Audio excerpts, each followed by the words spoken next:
Het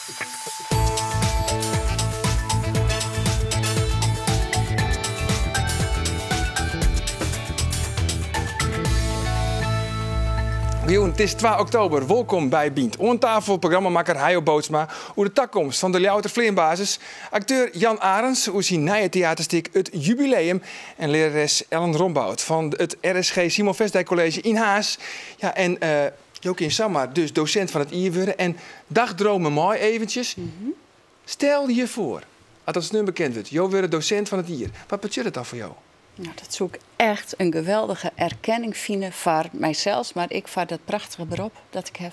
Ja, want we hebben ook een paar leerlingen gevraagd hoe ze over denken. Laten we even zien.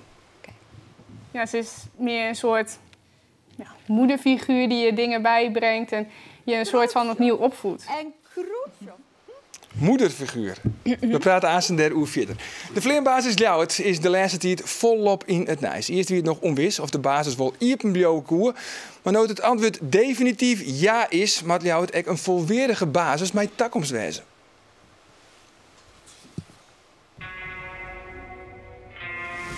De Vleerbasis Ljouwert gaat weer op missie.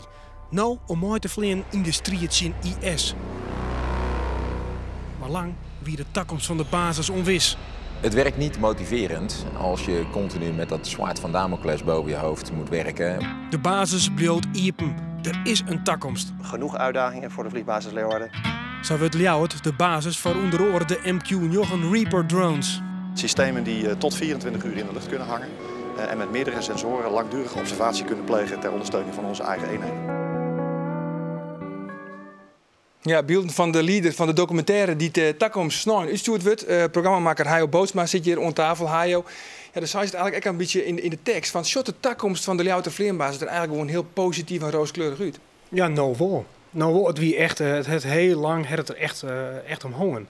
Het is net vaneerd dat Gerber Verhaaf, de commandant van de basis, zei van het zwaard van Damocles. Dat wie ik echt. Op een gegeven moment hebben ze zo van ja, de ventje maar bezuinigje. Die basis brengt dus niks op. Dus sluiten. Maar hoe kun je dan in één keer die omslag daar wijzen? Nou, de ventje verloren het ik. Op een gegeven moment horen misschien wat we een strip iepen horen. Dus we Ljouwert alwaardeerd, bloot het een strip. Daarna is het een strip met een peke bouwen erbij. Ja, en dan verloor het het heel bot. En komt er een enorme lobby vanuit Friesland die zei van jongens, sluit hem maar dan kun je hem nog meer bezuinigen. Want het is alleen nog maar duurder om van volk uit te vleien. Je bent langer onderwijs. Je hangt jaloeren vleent niet neder van volk naar de oefengebieden. En maak je weer waarom? Kost kerosine, dus kosten-batenanalyse, Ljouwert met iepen leeuwen. Ja, want eerst moet Defensie dus de basis sluiten. En nu is het echt een beetje het kenniscentrum op het moment van F-sections van heel Europa. Ja, het is je treien squadron zit daar. En zij zitten als safir in die ontwikkeling van die F-section dat ze de wereld aan kennis hebben. Dus zij hebben onder andere EFIT. Je jaren lijst die een heel soort verlening gaan. Die jaren al je bij EFIT, de oefening. Dat betekent dat al je land Europese jachtvleenders hierheen komen voor een soort van hogeschool voor jachtvleenders, F-section vleenders. Maar het te krijgen dan bij de missie in Irak? Ja, het er altijd zielingsdag krijgen. Ze zijn er altijd om tarien op dit soort van missies. Dus ze zijn maar leven en deel gaan. En dan moet je goed op tarret wezen. Je moet zelf veilig wezen als je op een vijandelijk gebied zit. Maar je moet ook zwaar dat je iets doggen wat en dat je net voor dadelijk een burgerrijtje, een burgerdoelrijtje. Dus dat is ik werd er heel bot op traind wordt. Nou is toch een documentaire maken en daar is vooral naar Amerika ter west. Ja. Wat is er die in? Ik ben op de Vleerbasis Holloman West. Dat ligt in de woestijn in New Mexico. En ik ben op Eglin West, Eglin Air Force Base in Florida. In New Mexico in de woestijn. Daar ligt die basis in daar hebben ze de drones staan. Dat zijn MQ-9 Reaper drones. Dat zijn, maar eens is een UAV, Unmanned Aerial Vehicle. Zo, dat is een moeilijk vol, zeg. Ja. Kun je het nog één keer zeggen? Unmanned Aerial Vehicle. Ja. Ja, iedereen kent ze volgens drones. Maar de Amerikanen die broeken ze geregeld om ze te liquideren. Ze hingen ik altijd boppen die sterren, boppen Syrië. Overal boppen Irak. 64 binnen er in de loft. 24 uur nice. 64 gingen er in de loft.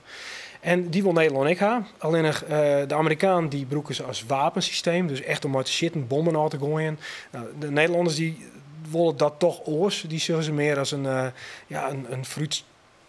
positie vooruit in de loft. Voor verkenning. Hoor alles in de gaten wat er op een groenbad. Wie een Engelsman die zei mij, de troepen op een groen ben heel blij dat wij de boppen hingen, want de meeste zij worden sliepen. Zonder dat ze onvallen worden. Ja. Want ze zeggen alles.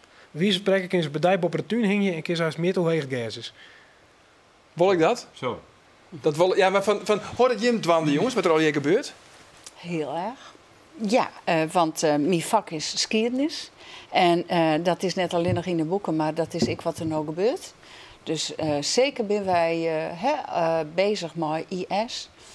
En ik met dit debat van Joert. Dus dan ging ik het man wel weer oren hebben in de klas. Ja. Dat vind ik heel wichtig, dat de ben daar ik ook nooit denken.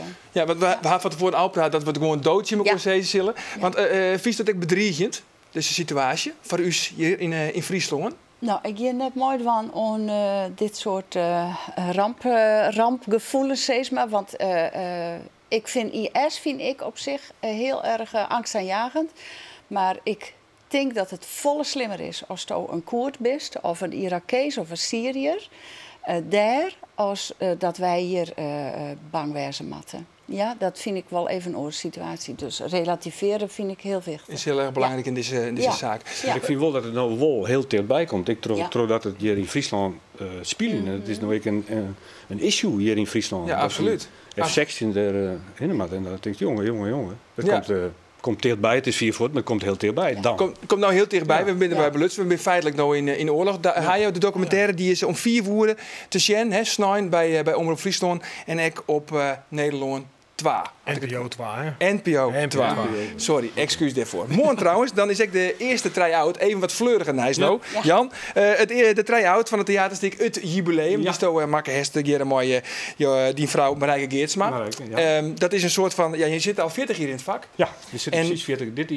Dit precies 40 jaar. Het is zelfs morgen 3 oktober. Dan is het precies 40 jaar dat ik mijn eerste première in Lawaai hier 3 oktober. Echt wie? Heel recent. En welk stuk wie dat? Wist het nog? Dat wie waar we het beppen van Jan de Vries. Oh, en wie het leuk stuk? Wie een prachtig stuk. Dat hebben we 250 keer spelen. Dat kan je nooit. Alsjeblieft. Ja. Maar goed, met dit stuk, het jubileum, vier je hem eigenlijk het jubileum. En alle hichten en dieptepunten komt eigenlijk voorbij. Want het is autobiografisch. Het is autobiografisch. Het is een heel persoonlijk verhaal. Hiervoor hebben we sterk staatsdienst. Dat we nou een verhaal van oren meesten on u's verteld die wij trof verteld hebben. Maar het jubileum is u's verhaal. Zodat wij dat beleven hebben, mooi gezin, mooi deeën en mooi ziektes en mooi willen en mooi trouwerijen, mooi bankerijen, mooi verbouwing. Alles wat wij mooi maken, zit een beetje in die vaststelling. Ja, maar ze zeggen vaak het artiestenleven, hè? Dat is al de glitter en de glamour. Ja. Maar er zit dus echt wel een orenkant. Er zit een hele orenkant. Je matte spiri, het publiek had een kaartje gekocht en je matte spiri. Dus je er soms misschien zelf wel helemaal je zin aan. Nee, soms is het pinekop of is het wat te volle dronken. Je hoeft te vol. Dat gebeurde doe ik nog wel, nog minder. Maar dat je dan toch wel spiri moest. En je bel je net zo maar oud. Dat koe ik niet. Nee, koe ik niet. Maar toen zit je hem bij theater en Joert de Dij heeft bij grote producties hij altijd nog wel een stand in. Ja, dat wie bij ons net, dat koe net, want dat kost het vast te volle. En bij die grote producties hebben ze dan in je stand in voor 3 rollen. Dan hang je de 3 kostuumskleren en dan gebeurt er wat, een ankelverstroffeling of zo.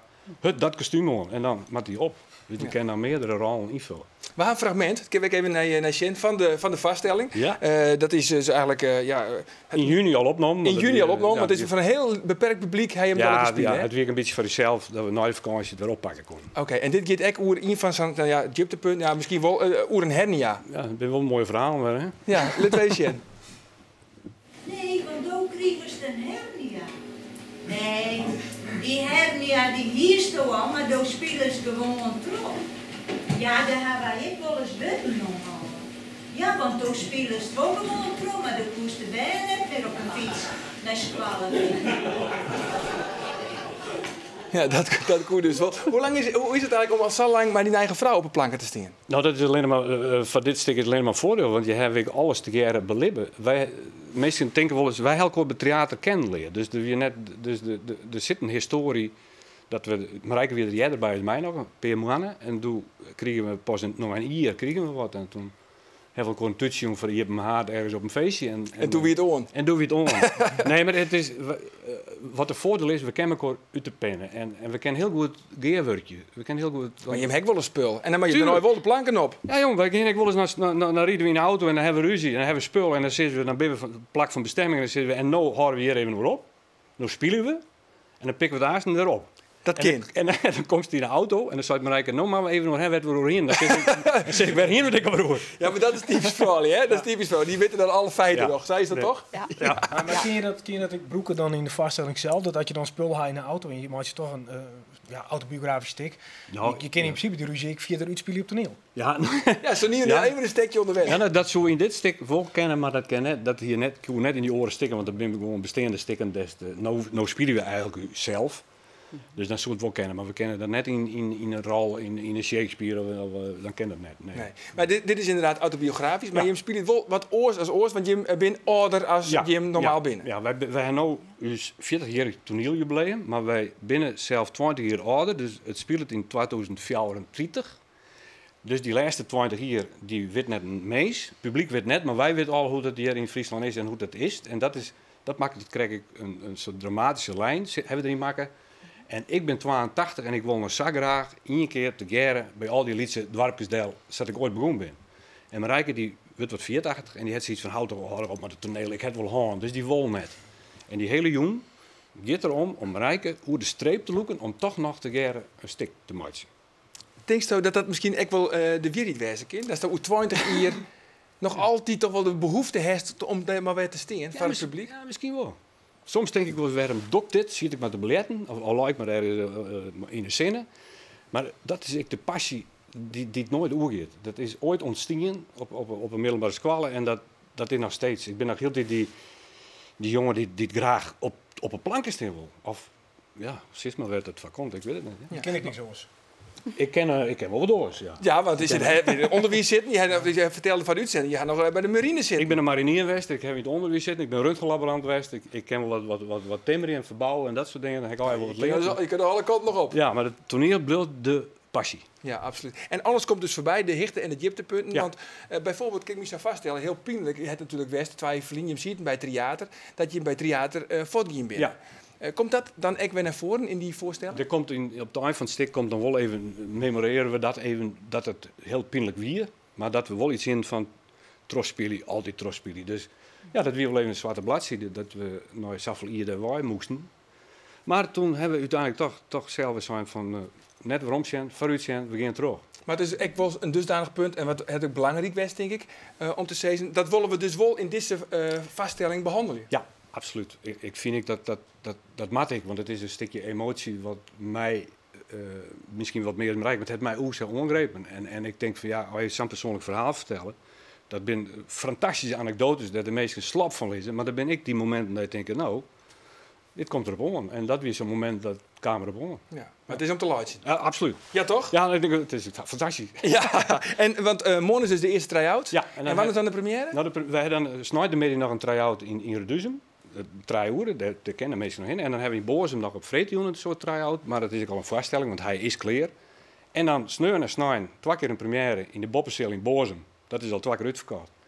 En wij vinden die Boppenseiltjes het summum van Friesland. En dan vind ik dat daar wat gebeuren moet. Dus daarom kiezen we voor die locaties. Oké, wat liedskalig. Ja, 100 mensen, 120. Maar we zitten wel in een koornbeurs en Lewijs, maar dat vinden wij vooral belangrijk. Oké, nou een heel soort nocht en willen, zei ze dan. Hè?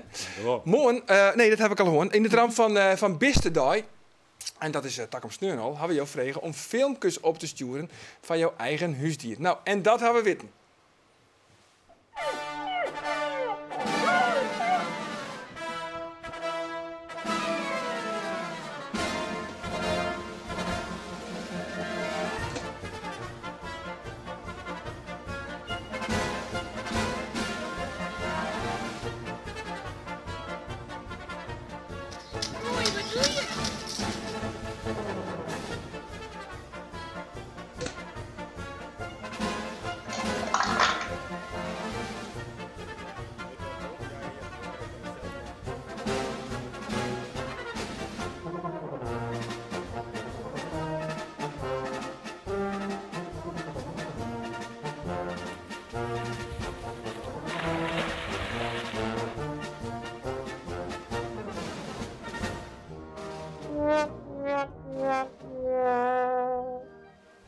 Ja, en degene met het aardigste filmpje die krijgt een verwend pakket. En die gaat naar Hilly Visser uit Haas. Zij stuurde dat filmpje, maar dat filmpje dat haar hondje net meer te pakken krijgen kon. Nou, lokweeske bij deze.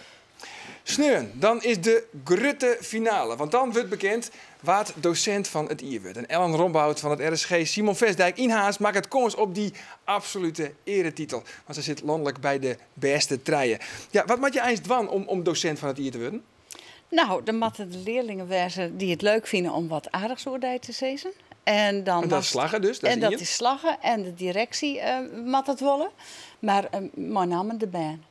Ja, en ik moest zelf een motivatie schreeuwen over wat ik wil mooi het onderwijs, als ik dat win. En dan was de ambassadeur van het onderwijs. En dan, ja, wat was er in dat hier dan bereiken? Er zit dus een hele eretitel eigenlijk om feest. Ja, absoluut. Wist je dat van tevoren? Nou, ik wist net, nee. Het is een heel soort werk, want dit speelt het al wel, hartstikke jel hier. Maar ik vind het echt geweldig. En ik geweldig spannend. Eerst bis bij honderden. En dan komt bij de laatste 10 en dan bij de laatste 3. En ook podium. Savisa podium. Ja. Zullen we even zien wat leerlingen en collega's hoe jou zezen? Ja. Alles leeft aan haar. De handen, beweging, alles gaat met haar mee. Dat is echt mevrouw Rombout. Nou, mevrouw Rombout verdient de titel omdat ik eigenlijk geen enkele collega ken die zo enthousiast is als zij, waar de leerlingen zich zo aan hechten. Ik heb zelf niet zo goed opgelet bij geschiedenis, omdat ik het een saaie docent had destijds. Ik denk dat als zij mijn docenten was geweest, dat ik veel geïnteresseerder was geweest. Zij brengt de lessen echt goed over. Ja, ze is meer een soort moederfiguur die je dingen bijbrengt en je een soort van opnieuw opvoedt. En Kroetjof, lieve. Ik durf de lach van mevrouw Rombout niet echt na te doen, maar dat is een soort van hoge, pieperige lach. Zulke dingen. Nou, waar weet hier we die lach aan ze nog. Het zou maar kennen toch, heren. Filmpje wie trouwens maken terug Tamara van den Berg. En dat is een oud leerlingen van jou. Maar als ik dit zei, mankeert er dan heel nog neer hoor, jou? Nee, echt niet. Nee, echt niet. Nee. Ja, natuurlijk wel. Maar ik denk als het heel lang voor de klas is, dan heeft dat vak in de vingers. Dat heeft net zomaar. Dat wordt het een heel skoft. Want elk ier is oors, elke klas is oors. En dat is de grote uitdaging, vind ik. Ja. Maar wat bedoel je dan precies met het in de vingers krijgen? Nou, ik denk dat ik net voor een hele goede houtbewerker bist. En zo bist ik net zomaar een goede docent. Dus het is echt een ambacht. Ja, vind ik wel. Ik zie wel mensen om mij heen en dan denk ik van wauw, ja, die het het, dat vak. Maar het is echt iets wat leren moest. Ja. Hoe is mooi ben om, hoe is de interactie, hoe dost dat, wat is wichtig. Ja, er is zo vol, hè. Ja. Want Jan, daar heeft ik in het onderwijs zitten. Ja, ik heb in 1970 diploma. Ik heb eerst 4 jaar werk en toen ben ik dan naar de PABO gegaan. Maar wie is een beetje populair? Ik wie wel populair, maar ik heb nooit echt een hele klas van. We hadden al een hele baan bij het theater. Dus ik wie een beetje boerenhulp in het onderwijs. Dus ik hier een pakketje, werd ik het dan doorhekken. En dan ging van die ene hapte ik wat naar de oren squalen. Maar het doet me wel denken aan een leraar op de HBS vroeger in Snits. Die man die kon zo boeiend vertellen, maar die praat het net luid en die zei op een gegeven moment zijn die wat vervelend. Als je het niet leuk vindt, heb ik liever dat je weggaat. En dat zei zo sympathiek. Maar iedereen hier ziet van wauw. Dus dat is een soort charisma wat sommige leraren gewoon aan de kont hingen in haar. En dat is het, denk ik. Ja, want wat je zei, je mag het in de vingers krijgen. Het komt variëren eigenlijk. Wat doe je dan no oors als Biggelix 20 jaar waarom? Nou, ja, wat doet het oors? Het contact met de band is oors. Want als je 24 bent, dan zit je toch heel oors in te leven. En nu ben ik een mem van 2 band. En ik ben 24 en 22. Dus dat is heel, heel grappig. Elke fase is oors. Want als je jong bent, dan denk je van nou, ik ben hartstikke oud als die ben in de klas. Maar dat denken zij net. Dus maar dan ben je nog jong en dan gist ik nog een hele nacht te douchen. En dat doe ik nou dan net meer. Helaas net meer. Maar die living je terug en die die werk wordt oors. Ik denk dat ik heel oors zag naar de BNO in de klas. En denk, oh wat leuk. En zo'n eerste klasse van Alve, dat vind ik echt geweldig. Dat vind ik ontroerend. Maar dat is die band zo opgroeien just. Dus nu zit ze in de eerste klas en over een periode in de zesde klas. Ja, dat is prachtig, want het is just hele mooie jonge mensen. Die hebben nog volle. Ja, die gaan naar de universiteit of naar het HBO. De hele takkomst leidt nog vooraan. Want heeft je een favoriete leraar vroeger? Ja, die hier ik wel, ja. Ja? Ja, dat welk vak, Joeger? Aardrijkskunde. Aardrijkskunde. Maar die man, ja, hij was wel heel populair omdat hij kon aan de ene kant geen ouder, net echt water in de klasse. Nee. Dus het wie een beetje een bende, maar het trot die chaos. Daar was het leuk. Ja, wie het heel leuk. Ja. En daar ik hier een hele goede leraar Frans. En die heeft mij wel aardig op goede paard geholpen. Op een gegeven moment best een beetje ziek in. Nou, hij heeft mij wel aardig op goede paard geholpen. En ja, de rest wat on. Maar is het, ik zei, denk ik dan, van, dat je bij een vak weet je echt verhalen vertellen kinderen. Bijvoorbeeld bij skiën, want jouw geschiedenis. Dat je daar jeder populairder binnen als bijvoorbeeld bij een wiskundeleraar. Want ja, je kan nog zo'n leuk verhaal vertellen over breuken. Het bloot saai vanzelf. Ja, dat denk ik wel. Ja, toch? Dat zou dat een rol spelen? Ja, ik denk dat het vak op zich, ik zou net een oorvak hebben. Want ik vind OSA van de talen en Frans vond ik heel prachtig. Maar ik vind geschiedenis echt een heel mooi vak op een squalle. Want er gebeurt van alles boeten. Daar kom ik altijd naar je boeken bij, dat is weer. Maar dat de actualiteit en mooi IS. Het is zelfs hoe je iets brengen. Want je zult het les ziet ik. Je krijgt colleges, lessen via YouTube. Docenten die daar actief op binnen. Ja. Die zijn alweer heel oors. Naar de band daar. En dus dan krijg je alweer een hele oorde interactie. Ja. Ik zou dat prachtig voelen als ik jong wie en ik hier een docent die daar heel actief mee is. Ja. Want het is natuurlijk wel iets wat iets extra's jouwt. En als je een had die Terry Mike die zit dus ik in die belevingsrol. Ja. Maar dat vind ik heel wichtig. Was zo nou zo. Docent is net een statisch beroep. Die mag altijd verhoren. Want die band verhoren, de hele maatschappij verhoren, dus wij moeten mooi. Ja. Maar dat is ik de uitdaging. En daarom is ik nooit saai. Want waar gaan die band heen en waar gaan wij heen? En ik zeg heel graag nooit tegenlicht van de VPRO. En het gaat dan fantastisch over de toekomst. En ik denk, wauw, wat fascinerend. En dat bezorg ik mooi mee band. Maar daarom zit ik op Twitter, want ik kan even zeggen, jongens even naar tegenlicht kijken. Ja, precies. Want zo doe ik dat. En dan ben je dus heel lang en vaak maar die beroep bezig. Maar dat is wel heel fantastisch van die social media. Ja. Sneur we het dus bekendmaken? Ja. Het zwit al een beetje in de hand? Nee. Nee? Je hebt ooit een nuchter onder? Ja, nou, vorige week... Of komt het al hier nog? Ja, nou, ik vind het geweldig. Wij gaan, of ik zou zeggen, vorige week wie spant in Utrecht. Maar dat hebben we nou hand. En nou, sneun geven we een bus met 50... collega's en spandoeken. En spandoeken hoop ik. En de Friese vlag misschien wel. En de Friese vlag. Heel leuk. En die geven we naar Utrecht. En ik vind het sowieso fantastisch om hier al te zitten, om bij die laatste strijd hier. Ja. Dat is een heel soort succes. En waar weet video het, hè? Ja. Jan vertelt ook een heel soort succes, hè? Ja. Broers en vanzelf. Ja, toch? Ja, tuurlijk. Oké, en hij echt die tanken van die verkomst en die verhaal over de Ljouwter Vleermbaas. Ons Savier, morgen, dan ben we er weer. Dan met Bien Sport, Sander van der Heijden en Gerald Chibon, die ben dan onder oren te gast. Van nou, in elk geval nog een hele gezellige joen te wezen. Dag.